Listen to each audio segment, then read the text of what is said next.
Hell of a boss. Okay, so let me start off by saying this is not a takedown video or whatever. I'm not going to throw around ad hominems and pretend like this is some terrible show, because it's not.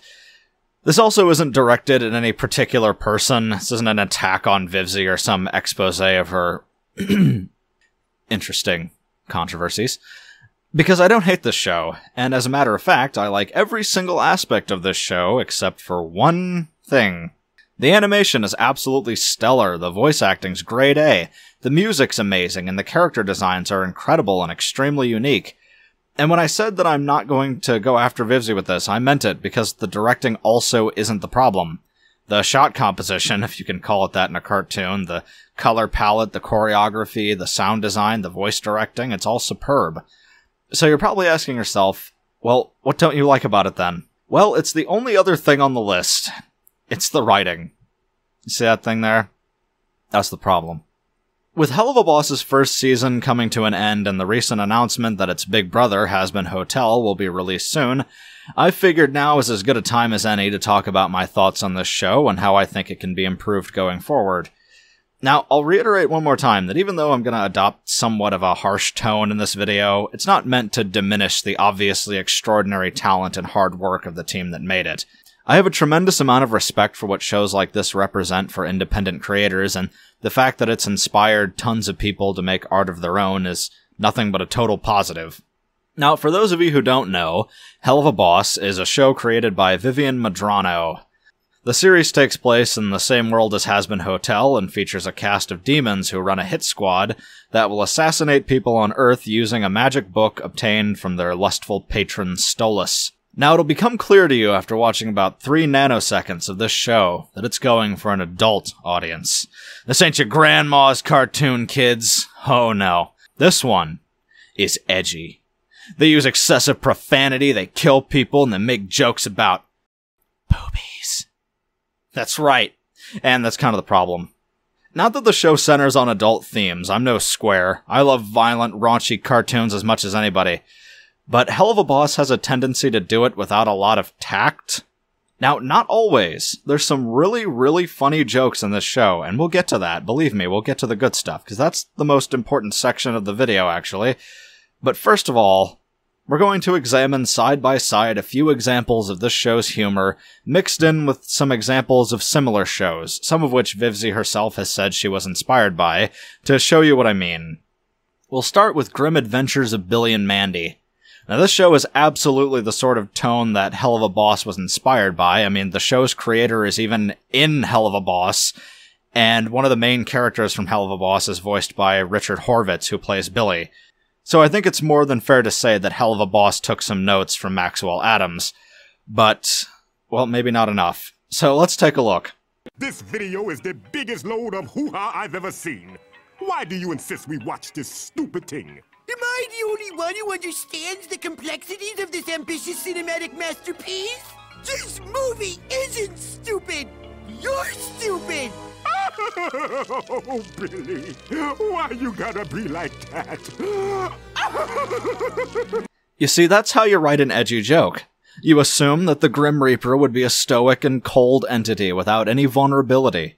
But he cries over a hilariously childish insult, and plus, to add some cheddar needed to make this a proper edgy joke, you have a jab at male sentimentality. A real good dose of schadenfreude. Because that's all a joke needs. A setup and a payoff. Setup. The Grim Reaper is expected to be brutal and malevolent. Payoff. He cries at a really lame insult. So now let's take a look at how Hell of a Boss does it. That's it! If you're gonna be shitty to my employees, then I challenge you to a fucking challenge. I said that twice. Now you see, the joke here is that Blitz uses excessive amounts of profanity. The setup is and the payoff is nothing. It's brilliant. Now here's another example. Invader Zim. Now once again, I know for a fact that Vivzie watched this show and was inspired by it, and once again, Richard Horvitz, who plays Zim, is a major character in Hell of a Boss. Now, if ever there was a king of the epic random, it would most assuredly be Invader Zim. Anyone who's lived at least 2 decades knows that this show is second to none when it comes to that randomness that Vivzie loves oh so much. So let's take a look and see how they compose a joke. Why, as a child, I thought sharks were my friends. I know better now. So try to be more supportive. He's your brother, after all. Now, with regards to this one, herein lies proof that the setup payoff can be altered slightly, but still exist in some form. The setup is that you assume the dad will offer a tale of some reasonably relatable childhood mistake, and it turns out to be horrifyingly gruesome and implausible instead. Therein lies the point, though. Even something as simple as, like, slapstick comedy has a setup to it, and a payoff. The setup, you expect the person to walk across the room normally. Payoff, they fall flat on their face. Now, hell of a boss, the floor is yours. Get that skank in less than 24 hours or your first kill is free! When did we start implementing that deal? When you set fire to my office in front of a client, you Well, it looks like more of the same. You see what I mean, though? It's tactless. Now, let me give one last example. It's not a show that Vivzy is a fan of to my knowledge, but it's both edgy and very random. Squidbillies, one of the funniest shows ever made. Well, at least until it turned out that the voice actor for Early was a little too method-acty. But anyway, the show does everything a good, edgy, sarcastic cartoon needs, so let's see how they do brutally caustic humor. I'm about to do it. Come on, I'm about to do it. Now, Daddy, do it. You're soaking wet. Here I go. Here I go. I'm gonna do it. Stop it. I'm about to do it. I'm gonna do it. What's that bucket? Come on, Daddy. I'm stroking out. Now, this is what I mean when I said you can bend the rules a bit and still be hilarious. It's extremely dark and bitter, but still manages to not be off-putting, like... I want to choke on that red of yours. Your and lick all of your before taking out your and... Oh boy. Now, none of this is particularly out of character. I mean, Vivzy literally said on her Twitter account that she thinks just using profanity counts as a joke. But I still expect better from her and the team, and here comes the positives. They can be really funny when they try to be. Here's an example of a very traditional joke in the show that's really hilarious. Hey, is there a way I can come with you guys this time? Absolutely not. I forbid it. Not gonna happen. Sorry, sweetie. Spring break is no place for young, vulnerable goth girls. You know, the kind of freaks up there who drool all over you. But even the random, chaotic spontaneity type jokes in the show can also work, like this. Hello, step right up and win a thing. Oh, look, Moxie! A thing! Guys, do you feel that? Oh, is that a hell shake? That's possible? All right! Don't panic, Moxie! I'm not panicking, because hellquakes don't happen. Stop getting hysterical, fatty!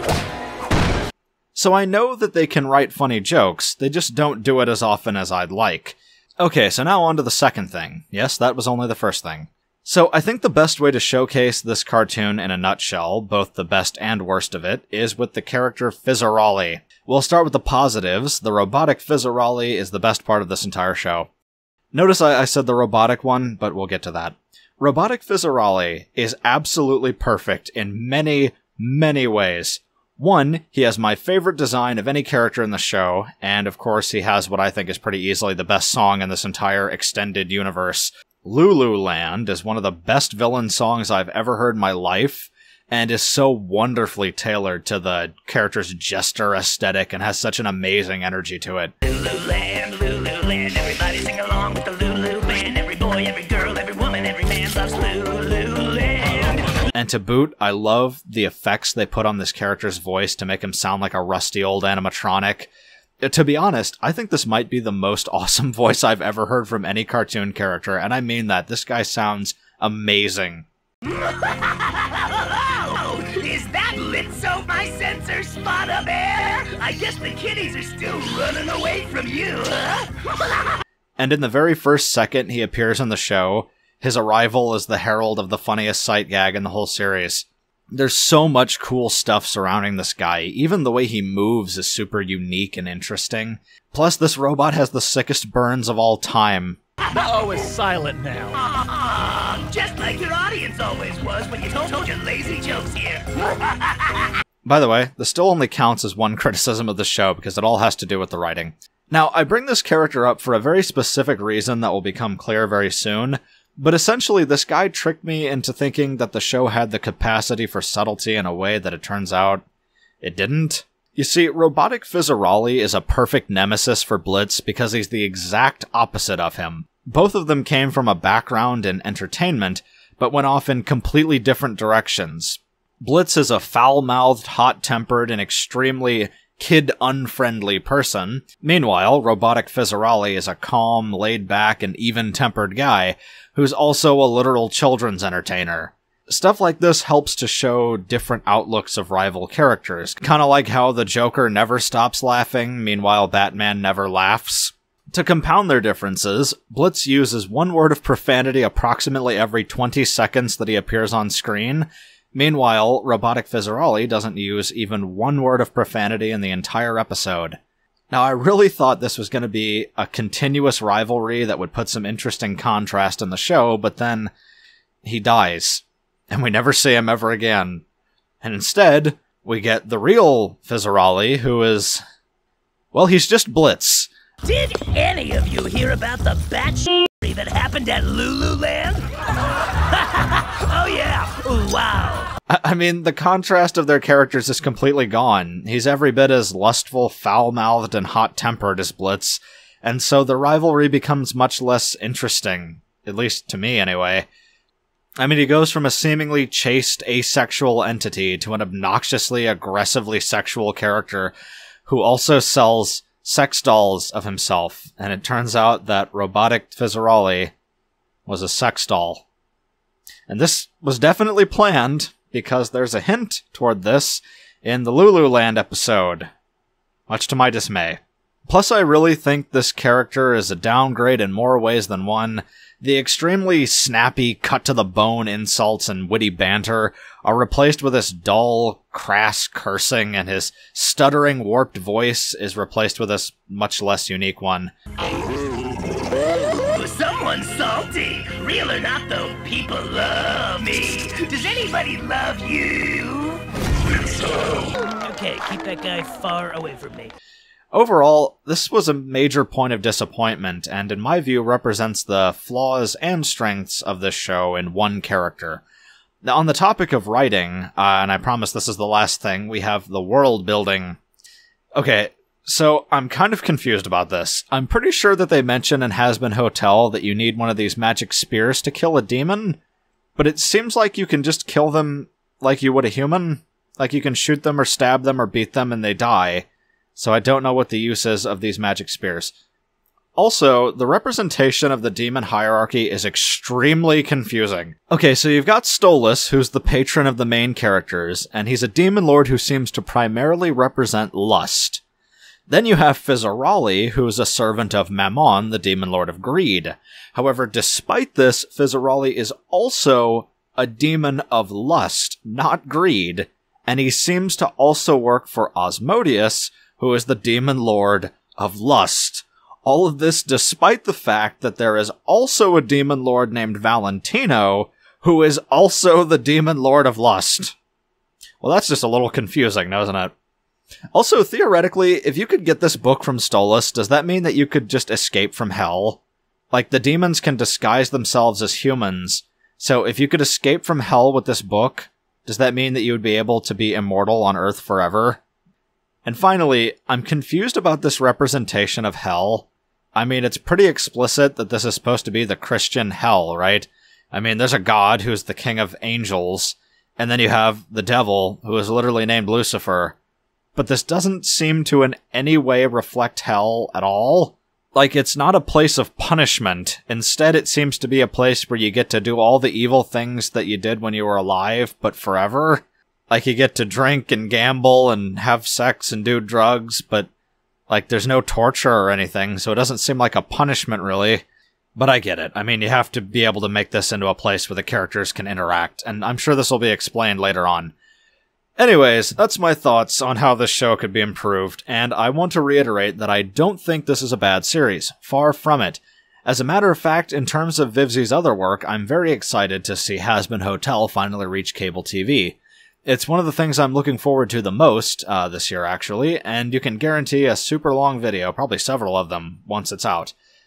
I just feel that this show has an enormous amount of potential that hasn't been tapped yet, and I'm confident that future improvements will be made as the show goes on. I mean, look at, for example, the first season of Metalocalypse versus the last few. With time and effort, most shows in this vein only get better and better, and I'm optimistic that'll be the case here. Okay, so before I go, you guys deserve an explanation for why there weren't 2 videos last week, and I'm going to tell you. You see, I wanted to do a more generalized, basic kind of review of Arcane, but I found that I most definitely haven't figured out how I want to do that. It just seemed like it didn't have a purpose. I thought it'd be boring, so I decided not to release it. But I'm working with every bit of my free time I have to give you guys a few more long-form videos to make up for the much shorter uploads these past few weeks. And I'm also working on a massive What Happened To video, so keep an eye out for those. It's my ultimate dream to get to the point where I can release weekly content, and believe me, I'm trying as hard as I possibly can to do that. In any case, thank you for watching. I hope you enjoyed the video. If you liked the video, leave me a like, dislike it if you didn't like it, and subscribe for more. That's all for now.